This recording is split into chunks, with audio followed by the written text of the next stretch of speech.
Hi, everyone. Welcome back to the Travel Coach Network podcast. It is I, Sahar Rose DeVore, the founder and CEO of the Travel Coach Network and the creator and instructor of the Travel Coach Certification Program. Today's guest, we have Erika Castillo Oliver. She's a solo travel mentor and personal growth guide who helps women in life transitions reconnect with themselves through meaningful, purpose-driven journeys. With over a decade of experience in tourism, and a deep passion for self discovery, Erica combines practical travel planning with emotional guidance to support women in navigating change and finding clarity on the road. She believes that traveling solo isn't just an adventure, it's a path to transformation. Erica, thank you so much for being a guest here on the Travel Coach Network podcast today. Thanks to you. I'm so excited to be here with you today and sharing my experience with all of you guys. Wonderful. Let's get started here and share more about, your background and where your own passion for travel stemmed from. Right. Okay. So I'm 33 at the moment, but I started traveling alone like when I was 16, something like this. And back then I had a bit of a crisis. I didn't know what I wanted to do in my life. I wanted to be either a doctor or I wanted to be something related to travel. So I decided to take the travel path, of course. And then I worked in hotels as a receptionist, I guess experience manager, brand ambassador. Of course, I've studied hospitality management. And well, 5 months ago, something like this, I've decided to start my own project. So I really love traveling because I think that it's a mirror, like you get to know yourself a lot and it's just changing your reality and learning from everyone. So it's amazing. Would you say that there's an experience or a trip in particular that really changed you or impacted you or your life in some way? Oof, I think that all of them have contributed to the person I am. But my last trip, it was about from January last year until July. And everything started because I wanted to go to Guatemala to climb the Acatenango volcano. And that for me, that was a really big challenge. We're like 8 hours climbing up, meditating, thinking, you cannot do that. You cannot do that. Like all these voices we have in our mind in daily routines. And accomplishing that goal really changed the way I was seeing myself. Like I realized how capable and how I'm able to do things. So I thought, if you can do that, you can do anything. And that gave me a lot of confidence, of course. Yeah, that that's something that travel can definitely do for us, which is, opening our eyes to our strengths and our capabilities and even our weaknesses, boost our confidence. So, what then inspired you? Where was that change in your journey that went from you enjoying your travel and seeing what it was doing for you to now wanting to help other people? And who exactly is that that you want to help through travel? Can you share more about this project that you started? Yes. So my project is called Libre y Mochilera, which it's in Spanish and means free and backpacker, because I think that we all have a backpacker full of, like our emotions, our fears, and everything. And well, like I've started this trip because I started this project because I was like a bit lost. I was not aligned with what I was doing.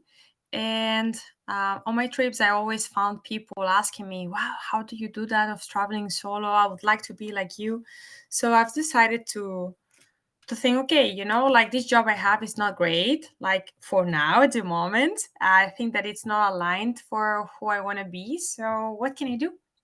And then I start thinking, what am I good at and what I like to do? So this idea of being a travel coach came up, and I've decided like I would focus on women. It's not that if a man comes to me asking for help, I'm not gonna say no, but it's more like I have empathized more with women during my journeys, especially on poverty, in like not very rich countries where you see like they have a lot of dreams, but they cannot do those.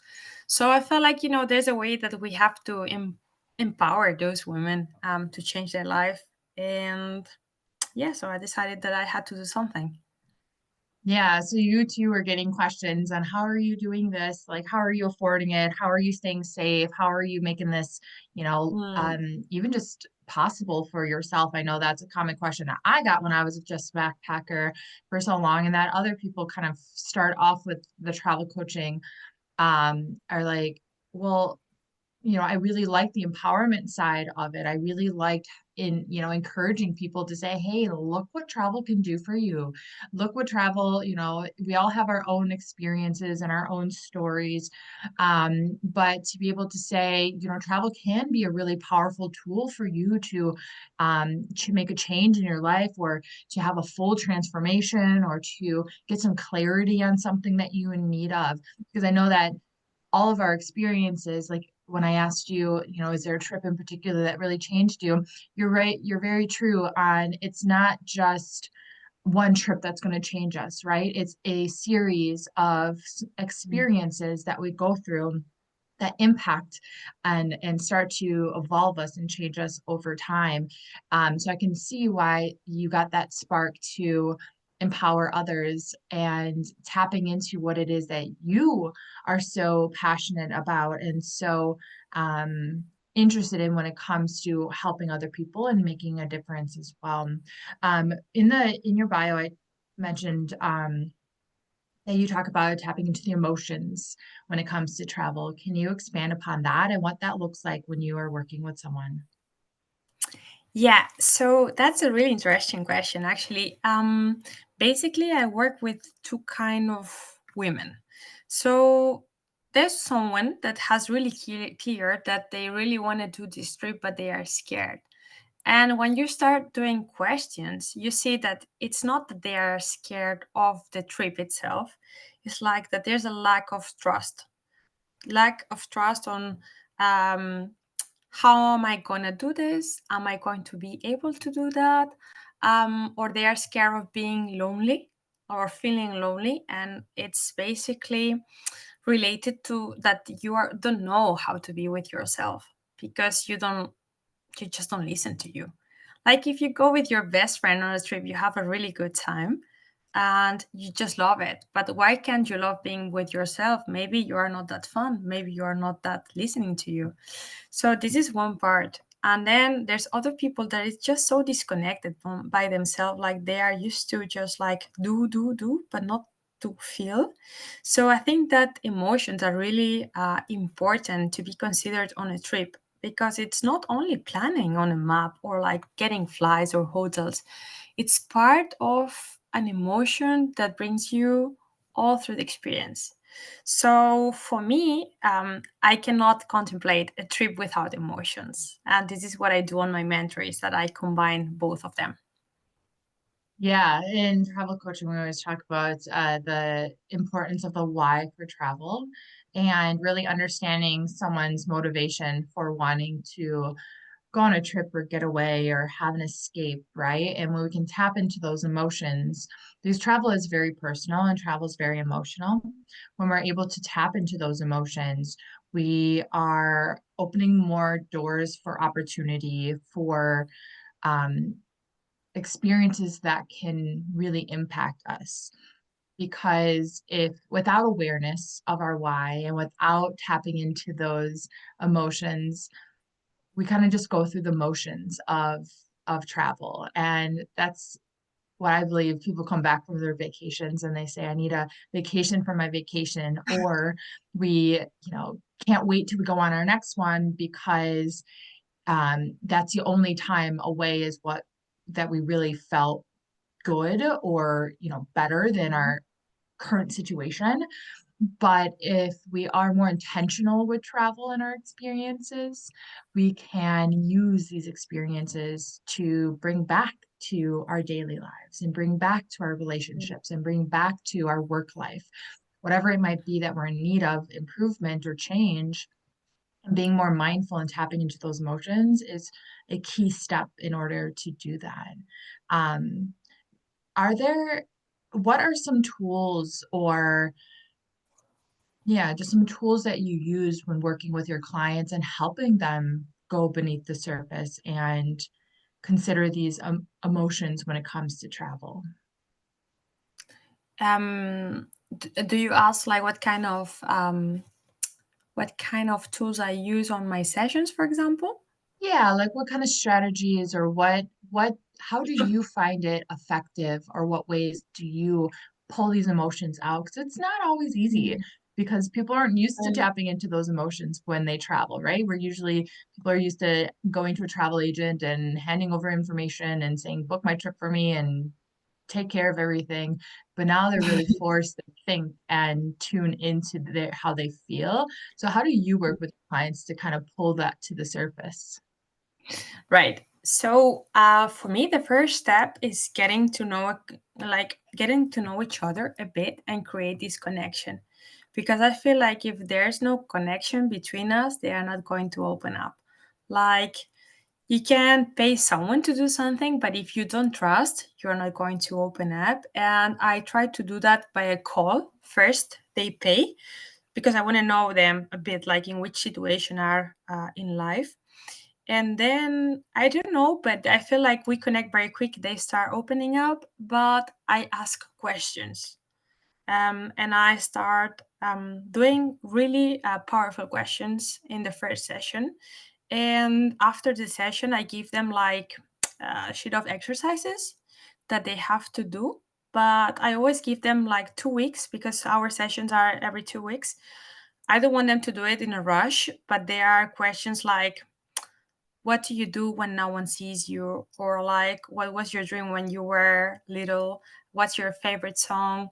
What do you like most about your day? Because these little questions make them think about, this is what makes me happy. This is what annoys me. Like this, we have a big base. And I also ask them, how would your ideal trip would be? Like, so they really have to think how would be the ideal one. Basically, journaling. It's something that I really recommend because some people is not really keen on writing, but I also let them like, okay, just send you a WhatsApp voice message, just pulling everything you have, as a diary. But it's very important that they do that. And normally with this, it works for me. Some other people, you have to scrub a bit more and do more sessions. But if they are aware that they want to do this trip and they like, you cannot help someone that doesn't want to be helped, you know? So for me, this is really good. Or meditation. This is something really important. Like, I just put a meditation of 2 or 3 minutes to relax and emotions just come out. It's really nice to see this process. Yeah, meditation is something that many travel coaches integrate into and journaling into how they work with their clients because it represents the mindfulness and the presence, and really getting in tune to how you're feeling and absorbing what everything around you, the sights, the sounds, the feeling under your feet, Mhm. and being present in the moment can help bring us clarity to what it is that we are searching for. And I think that's a really powerful part about solo travel is that we're allowed that time, and especially if we immerse ourselves into new destinations and cultures, and especially nature with the power in blue and green spaces. And it allows us that time to self-reflect and really reconnect with our inner selves and our true selves over time. Of course, this takes time, but I think that's why a lot of people get addicted to travel and catch the travel bug, especially as solo travelers and especially women, because we just get obsessed with what travel is doing for us on a deeper level. But it's important for in the world of travel coaching people to put structure to that and figure out, well, okay, how do you get someone to work to dig deeper? There's a mentor of mine named Joe Pine who's working on the book called The Transformation Economy right now. And this is something I share about with my members in my program and my trainings. And actually, we have one right after this session. Um, and talks all different types of things, transformation and how to provide a transformative experience and what that means. But he talked about the power of asking why 5 times. And people are like, well, why do we have to ask why 5 times? Like, we just ask it once and they give us answers. But as we know, at the foundation of coaching is creating that safe space and building that trust and pulling the answers from within your client versus telling them how they feel or giving them the answers is not what coaching is about. But asking them 5 times challenges them, like you just said. Like tools like mindfulness or meditation and journaling like gets them to pull back their own layers. So finding a system, a strategy that works for you and working with your clients is really, really important, because how we work with people looks different for everyone, right? Like every business is a different structure, every client's a different type of individual, and being able to shift how it is you work with someone and how you take them on this journey of transformation could look different each and every time, right? Hmm. Yeah, completely. Like, to be honest, it's a bit like you need to see how is the other person. On my experience, because I've worked in hospitality for many years, just seeing someone coming in through the door, I could tell you already nationality, age, and everything. So I'm really good at observing. But also, like with the answers they give you, writing or like the nonverbal language, you can also get a lot. I've also read a lot of books, so it's something like for me it helps. But also asking them, like, how do you want to be asked? Like, what techniques do you use like back home when you are nervous, or what works for you? I think that this is also helps them to be part of the process and not being like, now I have to go to the travel coach, so she keeps asking me things. Maybe he wants to draw or she wants to draw. And by drawing, you can also find information, or Mhm. like doing a collage or vision board, whatever, Mhm. Um, I think that everyone has a language and you just have to know how to read that language. Yeah, definitely. I recently did a post on my social media of fun facts about myself, and I do a lot of art travel, or I do a lot of art. And then when I was traveling, something I did was bring a sketchbook and pen and paper and pencils, and I would find time and space to sit and just draw the scenery. And that was, nurturing for my own well-being and mental health and spiritual journey as well too. So finding what, like you said, what works for your clients is really important, and getting to know them on a human level beyond just where do they want to travel to, and what is their budget, and that's not, those are very surface level questions that has been asked for centuries now in the travel agent industry. But really getting to know them and helping them figure out, like, how can we really integrate travel into your life to help you reach whatever goals and aspirations that you do have. Can you think of a time or a transformation or an outcome that one of your clients has had by working with you? Is there anything that has stuck out or that they've said to you that they achieved throughout the journey of working with you? Yeah. So I had a client. Um, she was in a long relationship and she had a breakup. So she felt like really lost because, you just keep busy with life, and she felt like she left her behind. So she told me, she contacted me and saying, I would like to do a trip. But to be honest, there's a lot of things that don't work well. Like, I have a nice job, but I don't like my job. I don't feel like this is what I want to do. Now my boyfriend just split with me. I feel like homeless. I don't really know what to do, and I feel like a trip might help me. I always wanted to go to Mexico, and I think that is a moment, but I'm very scared. So I said, fine, let's do a plan. Let's do like, how do you feel? Like, in what's your point A and what's your point B? Like, what are your goals? What is your intention on this trip? And then we start like, she started writing, we start working together. Then I help her on planning because she was very scared of safety. She was a long time she didn't travel by herself. So it's like starting again over, because when there's a while that you are not working, sorry, you're not traveling, it's like you get into your comfort zone again. So it's a bit hard. Then we start planning the trip and we had to work a lot of in emotions, like, how am I going to do this alone? Because she was used to be in a partner all the time. So we start building up all of this. We settled the trip, and then the trip was for 3 weeks. But on the second week, slightly second week, she sent me a WhatsApp message and she said, you know what? Like, I feel like I found myself again. It's been a long time I didn't know how I was feeling because I was not paying attention. And I've discovered that I love doing this, and this because she started doing other activities. She just got out of her comfort zone. And also, like asking people, where is this place? Or like going to a restaurant alone. So she felt like really confident and she felt herself. So when she came back, she decided to quit her job and find something that it was nicer for her. And yeah, I mean, she's doing great at the moment. And thanks for all the trip. So it's a really nice process. Yeah, no, those are wonderful testimonials to use and to share with Mhm. others to show, what is possible by taking that leap, taking that step, and showing like what kind of by working with someone like yourself, um, how their life can change, how their mindset, their perspective, just whatever it is that they're looking for, seeking, can be improved and jumpstart this journey of living their happiest, best life that they can, because that's kind of just what we're all on this planet trying to do, right? And travel can be a really important tool to help us achieve that through awareness and intention as well. So Ergo, what is a big goal that you have for your business this year? What's in store for your travel business? Wow.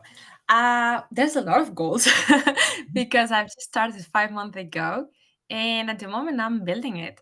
So I'm trying to perfectionist more my mentors one to one because there's every day I learn something different, and I'm trying to start doing talks because I really like to communicate, and I think that the purpose is also like encourage those little girls to be independent and to do something that they want, even if like society tells you, oh, it's very dangerous going alone and all that stuff. I think that it's important to educate them how to travel solo. And also I'm working on workshops, so I mean, it's super exciting. Also hard, a lot of work, but here we are. Mhm. Yeah, yeah. I mean, starting a business in general is really hard, especially in Yes. the beginning stages, which is going to last for quite some time. You have a lot of hats to wear as a business owner, right? So finding the right mentors and support systems and communities and whatnot. Mhm. There's a lot of things to think about. And it's really exciting hearing that, you've had traction despite starting 5 months ago, and that you have a vision for yourself, and keep on sharing your story, keep on putting yourself out there and talking about, who exactly, what it is that you believe in so deeply about, and who exactly needs to hear that, and what could life look like, what could the overall picture look like for themselves, and allow people to see and hear themselves in your own journey, in your own changes, in your own transformation. That's where true inspiration will come into play. Uh, as we wrap up towards the end of our episode here, Erica, do you mind sharing a fun fact about yourself with our listeners? And it doesn't have to be business or travel related. Right. Fun fact. I don't know if it's fun, but it's a bit strange maybe. I like to have breakfast for dinner. Like I would like to live always having breakfast, no matter what time it is. I love What kind of brunch breakfast places. do you have? Um, Yogurt with nuts and a lot of toppings and fruits and a nice cafe, of course. Because it's like great to start the day like this. And sometimes, I'm just like tired or something at dinner time and I want to have breakfast again. So I feel like super energetic. I love that. Just gonna restart your day again. That Yeah, sounds like like a I could live delicious. on bagels or brunch places. They're amazing and they look so cute. Like The brunch vibe, yeah. Wonderful. And then how can everyone find, follow, and learn more about you? right. So you can find me on Instagram as Libre and Mochilera, Libre and Mochilera. And I'm building up my website like in a couple of months. I hope it's going to be ready. So by now, this is my link, direct link. But also there, you can find my WhatsApp and my email so we can get in touch.